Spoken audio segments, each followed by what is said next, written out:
Anyways, thanks for taking some time to do this today.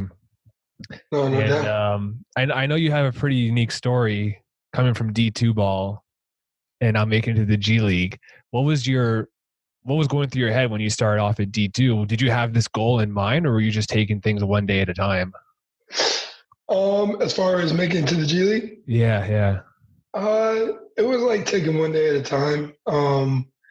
Like I always had a dream, just about every other hooper. Like once you make it to one level, you just dream of making it to the next. So I definitely wanted to play professionally. But like you said, coming from D2, it seemed like just more natural for me to just keep my eye on trying to go overseas. Hmm. So, I mean, that was really all I was concentrating on. Then I ended up getting in with a good agency, great agent, and then he gave me advice, and he was like, "Hey, I honestly think you have a chance of going in the G League." I was like, "Well, how do we do that?" And Yeah. then um, I got invited. I snuck in and got invited into the G League showcase. There's a couple guys that bailed out, so I was next on the list, and I went there and I was the leading scorer out of the whole showcase. Mhm. So like that kind of just separated myself and proved to everyone that even though I'm coming from a smaller school, that I was able to hoop and hold my own. And from there on, I was able to get a workout with the Grizzlies and the Cavs and then the Kings, Yeah. which kind of led me into my offer. Yeah.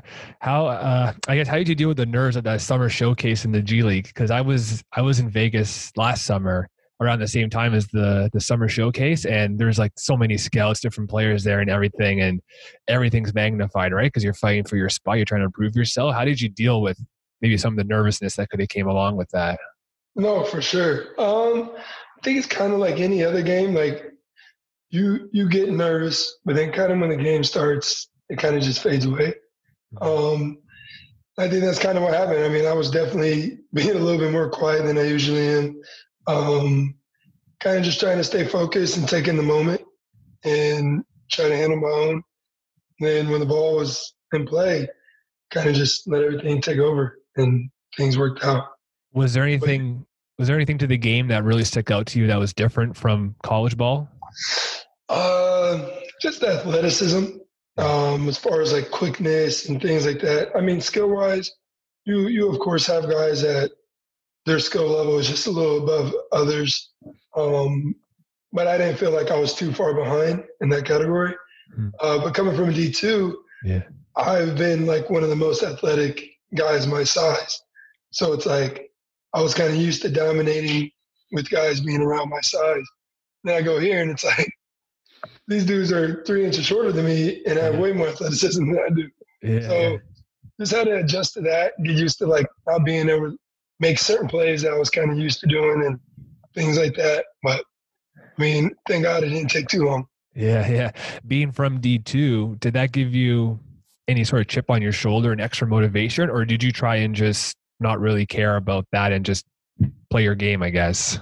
Yeah, I'm a huge person in like trying to use both sides as motivation. Yeah. I love using like the doubt, the hate, just, I mean, like a lot of people.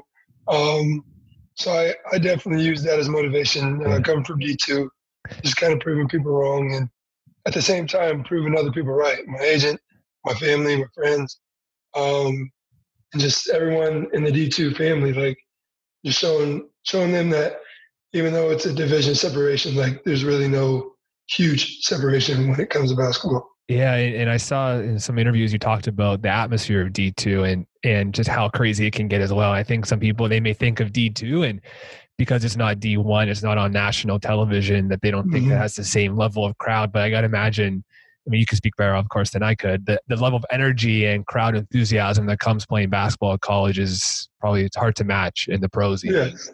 no, it's crazy. I mean, and I was lucky enough to be in a winning program. Mhm. Has such a winning history there. So we have a little smaller gym. It gets packed every single game. Yeah. And we had a couple games where we played smaller schools or whatever the case may be. And you would think it was like one of our tournament games. And the sweet thing about D2 also is when it comes to tournament time, you play at the number one ranked seed.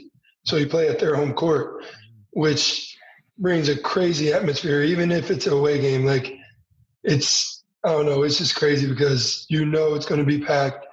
It's going to be loud, intense. And I don't know. It's something that I'm truly thankful for to experience. Yeah. And it's not like the thousands upon thousands of people that go to D1 games, but I couldn't ask for more.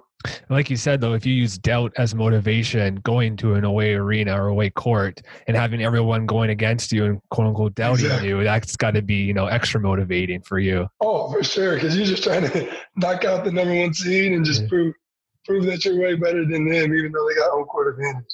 Is there one game you look back on and you're like, this is when everyone doubted me and this is where I really used it to my advantage. And, I'm really proud of the way I kind of overcame that.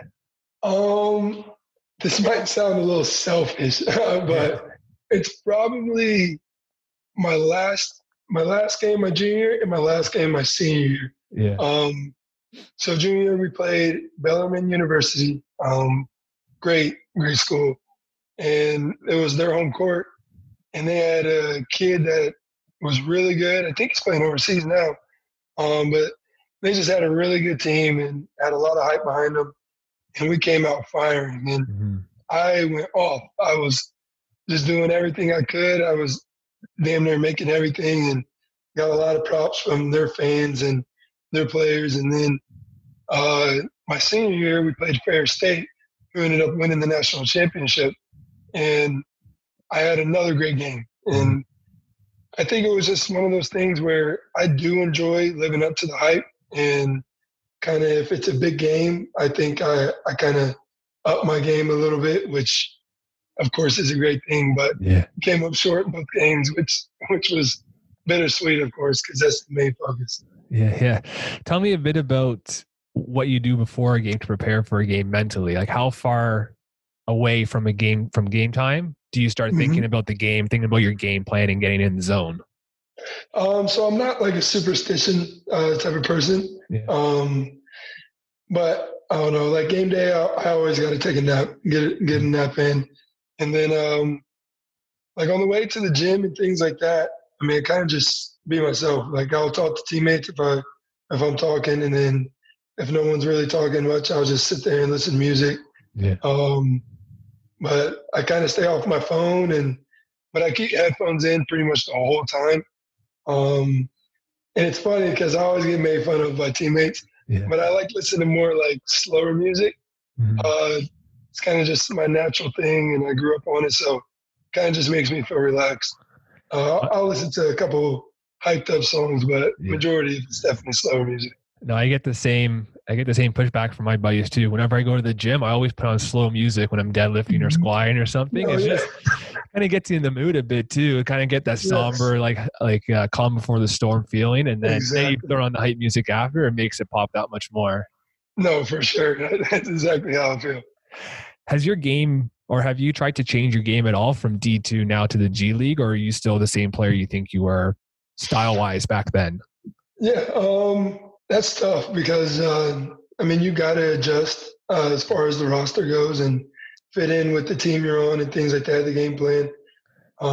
But I would say I'm pretty much the same type of player. When I wasn't getting as many minutes last year or this past season, I try to adjust to what the coach was looking for, things like that. But, I still feel like I'm a team player first. I'm a pass first type of player.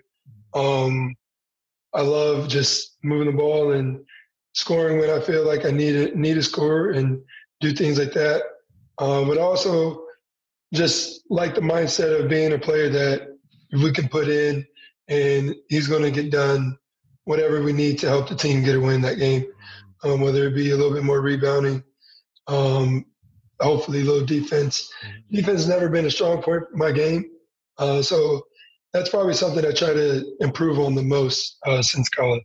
Because, you go against crazy players now. So Yeah, that's a really good point. I try to tell a lot of the younger athletes that I coach with is just like you don't have to look at just the points that you get in a game, whether it's basketball, hockey, or football, whatever it is. There's other ways to contribute because some days your shot's just not there, right? And some kids Hmm. might get down on themselves and think like they're having a bad game, but like you said, effort, defense, rebounding, all those things they help contribute to the team win, and that's how you build Yes. it. A championship caliber team, no matter what level of play it is, if it's NBA, G League, rec school, whatever it is. No, exactly. And I try to pass on the same message. And I tell a lot of kids, like, they make their highlight videos nowadays, it's like all scoring. Yeah. Like, I get it. If you can score the ball and anyone can make a highlight tape out of that because you're putting on your makes. But I try to tell them, like, you may go to a school where they already got a couple scores. So, like, what else are you going to be able to bring to that team to get them to win more games, to allow yourself to get on the court more? So I just tell them, like, reach in to doing other things. I mean, don't go too far to where you're doing things you're not used to, but I mean, you got to have other attributes. That way you can fit on a lot of different rosters. Have you always had this mentality when it came to basketball? Yes. Yeah. And I've never been able to shoot. That was like the one thing I couldn't do growing up. And it was probably like freshman year, going into sophomore year, I was really buckled down on training and things like that. And my shot just kind of naturally started to form and kind of just took off with me. But before that, I was a point guard always. So I kind of just ran the play, ran the offense, and kind of just moved the ball around. Yeah, yeah. When things like your shots are not there, what are you telling yourself mentally in the middle of a game? I know we touched on it a bit Mm-hmm. about contributing in other ways, but I got to feel like for an athlete, you also don't want to shy away from aspects of your game. Like just because your shot might not be there the first couple of times doesn't mean you Mm-hmm. shouldn't take a shot ever again for that game, right? So what are some No. things you're telling yourself if one aspect of your game isn't there so that you're not kind of shying away from it? No, for sure. And to tell you the truth, that's like one of the main things I kind of struggle with. Mm. And it's not so much I lose confidence within the game. It's more like I get today's not my day. So it's like Yeah, yeah. I'm the type of player that I hate forcing shots if I know I'm not hitting them. But I mean, coaches always have confidence in you. Teammates do. So I mean, they still tell you to shoot it no matter what if you're Yeah. open. But as far as getting out of the slump during the middle of the game, I try to just think of getting an easy basket, whether it's getting to the free throw line or getting to the hole or somewhere I'm way more comfortable and I know I can probably get a way higher percentage shot. And then once I see the ball go in, kind of just let it all start to come to me after that. Yeah. One thing, for me, because I play tennis at the moment, and that's something that I used to struggle with a lot as well, is, I've missed a couple of shots and I won't try to take that shot again in tennis. Mm-hmm. And what I really tried to do, same thing like you did, is try to get the easy point. So just not make things too complicated and try to get back in your groove, right? Because it really takes, that step back for the person to look at the situation and realize something's not working. Let's try to start back at ground zero kind of thing and move our way back up. No, exactly. And I honestly see it more as an advantage, just because you're not someone that's going to, I mean, in your case, like you're not going to shoot yourself out of a game Right. if you're shooting shots that just aren't hitting that day. Yeah. Like, so it's kind of stupid in a way to keep forcing, and by the time you know, the game's over and you lost. Yeah. We talked a bit about like kind of resetting your mind in the middle of a game, but what are some things you do after a game if you feel like you had a bad game or a game you didn't like? What are some things you do to kind of reset your mind then in that situation? Well, being in a serious relationship and being married now, it's been a blessing. It's allowed me to definitely go home and let off some steam, and just let everything out that I'm feeling to her. But as far as like for myself, I kind of just try to move on. Like I do think about it. Not gonna act like it's not in the back of my head. But just, I mean, it's over with. Can't control what happened. So I just try to keep a positive attitude and just tell myself, if the next day is a game, next day is going to be better. If it's practice, I'm just going to have a great practice. Like just trying to take the next day forward and just getting through it. Yeah, there's a difference between forgetting about your mistakes and moving on and accepting them and moving on. When you forget about them, Exactly. it's like it never happened. But when you accept them, then you can learn from them. And that's another thing that I see a lot of kids struggling with as well, because they have a bad game. They don't want to talk about it at all. They just want to forget like it Hmm. never happened. But how can you get better if you don't look at the things you're doing wrong and at least accept them is the first step, really? No, no, for sure. And it's crazy. Like so many kids and players, like you can't even. It's hard to approach people because Yeah. everyone has that shield up after a game or whatever the case may be. Like I try to give some guys advice and things like that, and they just like they get super pissed and protected about it. Like Yeah. start blaming other people, and it's like, bro, we've all been there. We're all athletes. We all have those games. Like you got to be able to take responsibility for yourself if you want to continue to grow. Yeah. Because if not, I mean, you're just going to get stuck in the mud. Yeah, yeah. And you talked a bit about, your support system at home, and I always am amazed at how much kind of blending there is between pro sports and personal life and things that happen in pro sports, mentally. As you grow as Mm-hmm. a basketball player, you grow as a person as well. And as you grow as a person, you then grow as a basketball player mentally as well. Like for me, myself, I always look back at me going for more shots in tennis and being more confident on the court then translates to my personal life where I feel more confident in other situations. Do you have Mm-hmm. any kind of stories to share where you feel like the basketball life and the personal life kind of work together for your mentality? Um, well, sort of. So like growing up, I there was like a small town. My dad was unfortunately was locked up for 10 years of my life. Mm-hmm. So I was growing up without a father figure, a main father figure. But I was lucky enough to have a lot of coaches around me that truly meant a lot to me. And one of them had his own restaurant, and then he had like a ballpark and just different things he ran in a little village. And I became really, me and his son became best friends, and I grew up just working for him. And so like having that mentality of just like grinding, doing pretty much chores around the restaurant or whatever the case may be, kind of just led me to have that mentality like when it came to working out for sports.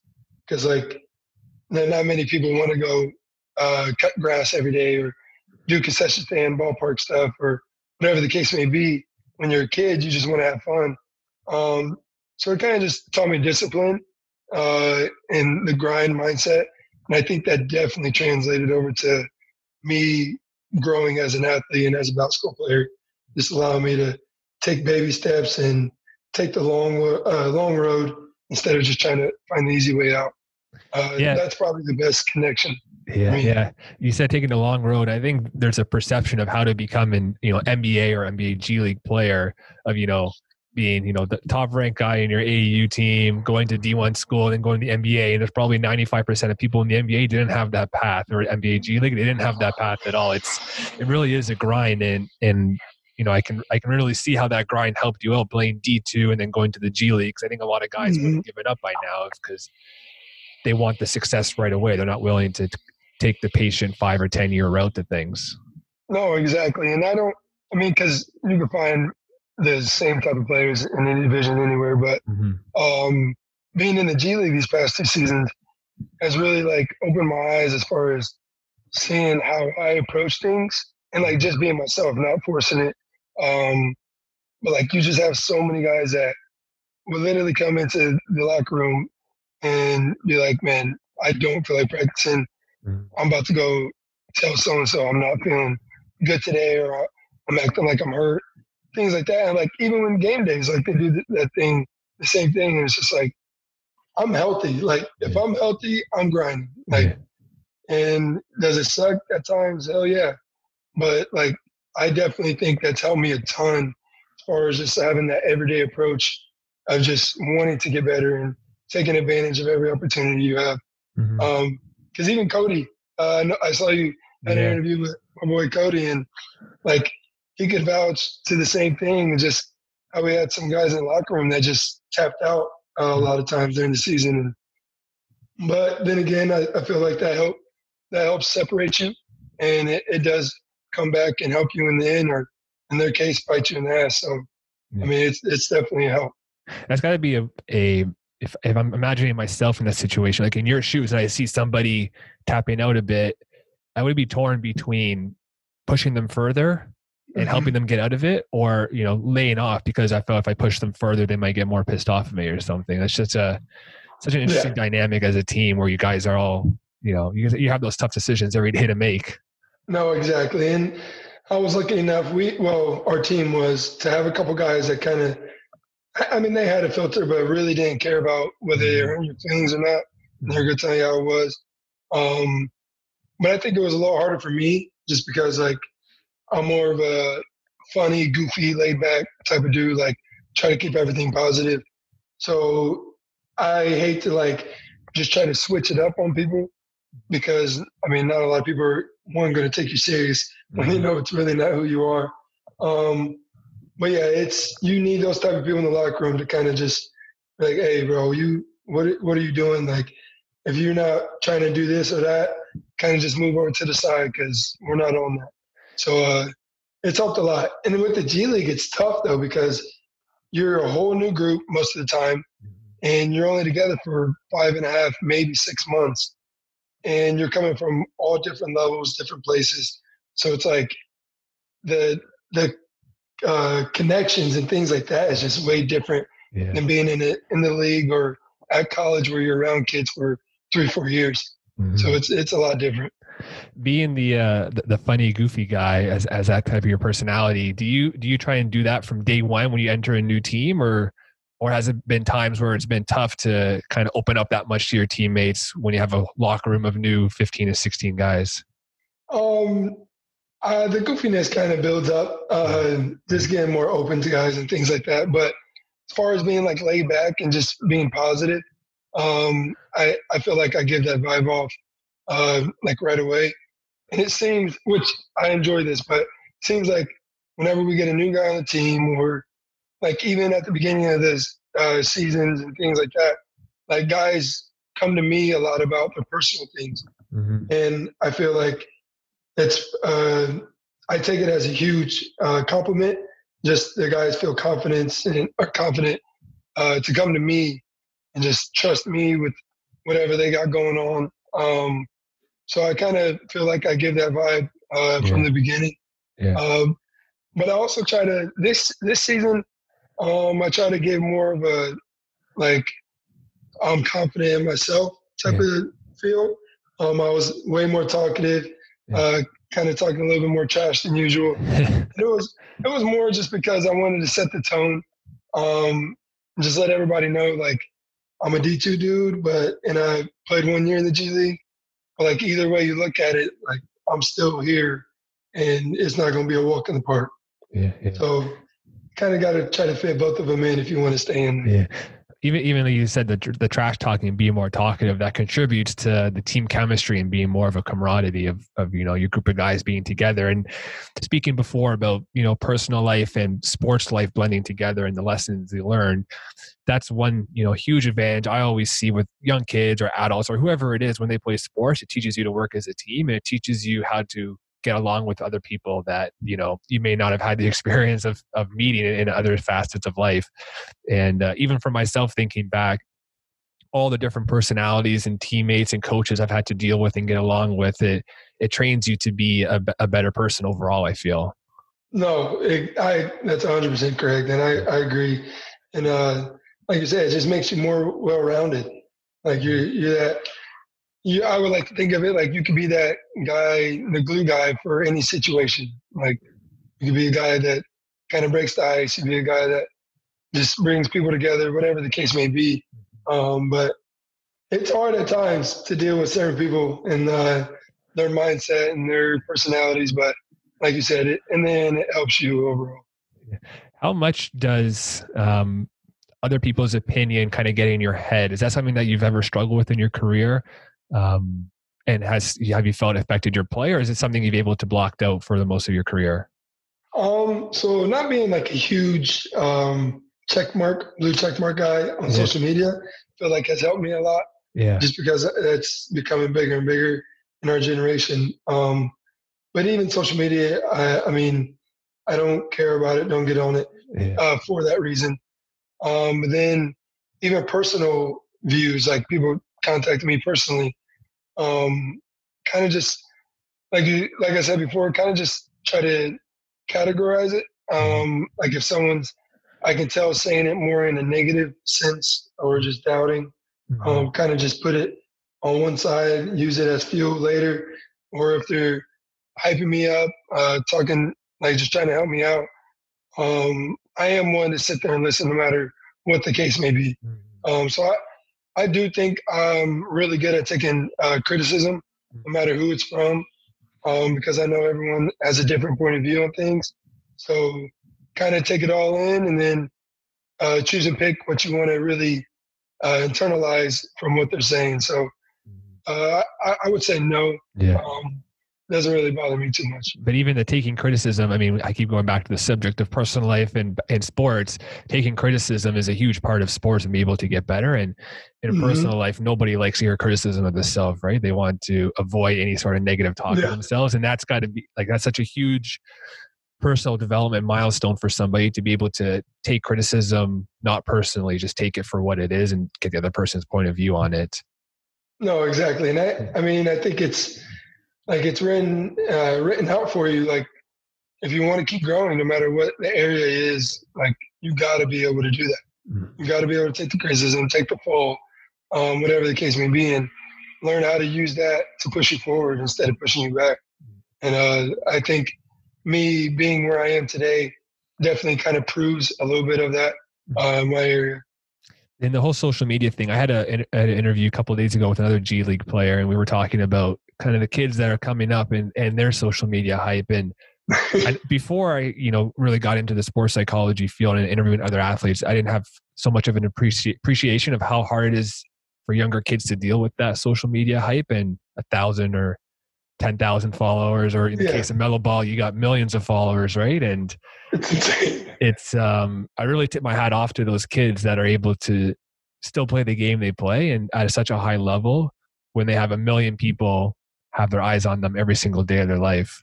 No, it's I don't know, it's becoming overwhelming at times, but I definitely agree. Like, and then a lot of people just judge you. Like, I mean, that's everyday life, but judge you without knowing you. And it's like, you see some of these kids getting free gear, being on TV shows, whatever the case may be, and they're super young. But it's like, how do you know they didn't earn that? Like, yeah, maybe they got connections more than other people, but it's like they're still proving themselves right because clearly you're still looking them up every day online. Like if they weren't nothing or whatever, if you didn't care, then you wouldn't be all over their social media. Like 24/7. Yeah, they're not reality stars. They're there for a reason. Exactly. And you can't knock them at all when they react certain ways or things like that, just because, how do you deal with all that and staying the same person 24/7? Yeah. You mentioned, judgment from others. And I think another big issue with people in general, in all aspects of life, and especially in sports, is judging yourself. If you have 1 or 2 good games, you're kind of on that high, but then as soon as you have a bad game, you're back on that low and you're a bit of an emotional roller coaster. How do you deal with that and kind of keep yourself more centered more than usual, so you're not going up and down and so yo-yo with it? Not to sound like a broken record, but same thing with just like finding places or people like I can kind of just let it out. Yeah. Whether it be, so I'm like really into fitness. So like whether it be going getting a good workout in, kind of just to let some aggression off. And then it kind of just moves it, like we said earlier, it kind of just starts to move it back the back of your head even more. But then again, like you used it in the right way as far as like talking about it and finding a solution or getting into the gym or getting in the weight room and grinding it out. So it's like, even though I was upset about it, I try to let the aggression out in a way and then kind of just move on to the next day. And my trainer and Coach E, I don't know if you know him, he's a strength coach for the Stockton Kings. Okay. We became really close. Yeah. And like our motto the whole season was control what you can control. Yeah. And shit, like you said, there's ups and downs throughout the season. Yeah. But you can only control so much. So just trying to stay positive and move forward with it is the best like advice I give myself. It's almost like you're being more process focused than outcome focused. Like you care more about the process and your day-to-day, things of the things you can control. Some fluke things happen where you have everything set up right and the outcome isn't there for a particular shot, a particular game, or it could be even the season.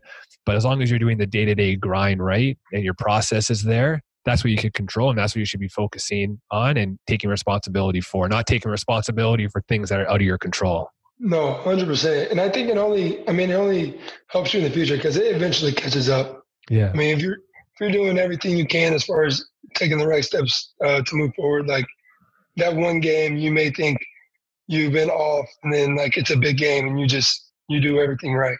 Yeah. So it definitely pays off. Another thing too that's helped me a lot in tennis. So when I first started playing tennis, I was really judgmental of myself. Where I'd have a good game, I think I'm ready for the ATP tour. And the next time I'm ready to hang it up. And I read this book, Inner Game of Tennis, and what they talked about there, for not being judgmental on yourself, is not looking at things as good or bad in a match, but looking at them as like and not like, or want and not want. So the example they gave is if you have two tennis players and an umpire. So player A could hit like a really good shot that goes in and gets a point for it. So player A thinks that's a good shot. Player B thinks that's a bad shot, like a bad outcome to him. But the umpire doesn't look at it as good or bad. He just looks at it as a shot. So almost kind of taking the umpire's approach to things. So that's what I really started to do in tennis. And it's so fascinating to see how much my play improved when I looked at things not as good or bad, but as just for what they are, whether I liked it or not liked it, not attaching value to it. And that's, I think, with a lot of problem with some of the youth athletes, especially that I talk to, is they attach a lot of value to their play. And if they're not having a good game in their eyes, they feel down on themselves. They feel like they haven't lived up to the expectations. And I really try and work with them of changing that mindset from good and bad to like and dislike, or want and not want. Try to pull that value out of it. No, and I'm going to start using that myself. That's a really good reference. Yeah. And I think even like with tennis and other sports where it's just you, like it's even more of a mindset battle throughout the game or match. Because like even with basketball and team sports, like you can have an off game, but the team still get a win because like someone else is just doing good or whatever the case may be. Yeah. So it's like even the one-on-one sports is just insane. It is. And I'm really big into golfing now. Okay. I've been golfing for the past about 3-4 years, and it's grown on me a lot, and I love doing it just for that reason. It's relaxing, but I'm not Tiger Woods, of course, so it's like you got to deal with losing 2 balls in a row and then hopefully finding a way to get another good shot after that. Yeah. And it's just a mental battle within yourself because there's no one else there to kind of piggyback off of or anything like that. It's kind of like my little one-on-one reference game that I use. Yeah. There you go. Yeah. And the thing too about solo sports that I found, because before I played tennis, I had played team sports my whole life. And I thought, I would say it's playing solo sports is different mentally to a person. You have to react to things differently. But one thing that I actually found was easier to deal with was, kind of sounds weird to say, but losing at a game, I didn't feel like I was letting anybody else down. I felt like I was only letting myself down. I was able to accept that more rather than if I was in a hockey locker room and I let down 18 other guys, right? It was harder for me to deal with that than to deal with just letting myself down. No, for sure. That makes sense. And I think that's like one of the things that allows you to be as good as you can be. Like, because if you, like you said, if you were able to kind of just take the loss and learn from it instead of just like taking the loss and just wanting to quit or things like that. So I think that's definitely a great attribute to have. Yeah. The last thing I'll say, and that's where we're up here about playing different sports, is for a lot of younger kids, I recommend they play a lot of different sports, because if they just play one sport and they really excel at it, there's pros and cons to everything. There's obviously really a lot of pros to just playing one sport and getting the best you can at it. But from a mental perspective, if you're really good at a sport, you have less opportunity to lose at it or less chance to lose at it. And you might not be able to kind of develop how to deal with losses and how to overcome with them. Whereas if you play multiple sports, like you said, for you example, you probably are, compared to the average person, you're better at basketball than you are at golf, right? And for a 13 or 14-year-old kid, if they're one of the most elite basketball players, they never really know how to deal with a loss. Go get them to play golf, go get them to play hockey, go get them to play something, and let them learn how to lose so that when they get to the college and pro ranks, they're not going to have the same success they have in high school, most likely. And those losses will creep up, and now they'll have the experience to be able to deal with those losses and move on. No, for sure. And I try to tell kids that all the time. Like, one, do it while you can, because like you're not going to be able to have the opportunity to play this many sports after high school, things like that. So I try to tell them the same thing. And I think for myself, like I grew up playing baseball and basketball. Those were like my two loves. And then it came to the point to where I knew basketball was like what I wanted to do. And it was mainly because I needed a full ride. Like that was pretty much the only way I was going to go to college. And basketball was like the one chance I had. In baseball, they don't do it. Yeah. So I kind of just switched my mindset to being pretty much 80%, 90% basketball, and then baseball was the rest, things like that. But I also played football here and there growing up. And I played junior year of high school, and it was like, even though I was one of the best athletes, I wasn't necessarily one of the best football players. Right. And so, like, I took a beating. I was way smaller than I am now. So it's like, I took an ass beating, like, every day at practice. Yeah. And then it kind of just, like you said, helped build you up within the one sport you do love, or wherever the case may be. Like, it allowed me to just learn from all of it and then use it all for basketball, which allowed me to reach higher levels. Yeah. It wasn't just, the mental side of basketball that shaped you to be the basketball player you are right now. It was your mental side of football, mental side of baseball, mental side of golf, exactly. mental side of your personal life as well. It all contributed to helping you be the basketball player exactly. you are today. Yeah. No, for sure. Anyways, man, I appreciate you taking some time today. I hope that you, your friends, your family, everybody stays safe through this whole coronavirus thing, and hopefully, restrictions get lifted soon and we can see everybody back on the court sooner rather than later. Man, I hope so too. And I truly appreciate you reaching out and allowing me to be on here with you. It means a lot just to express my opinions and give my experiences out to others. So thank you for that, and hope your family and friends are doing safe and well as well.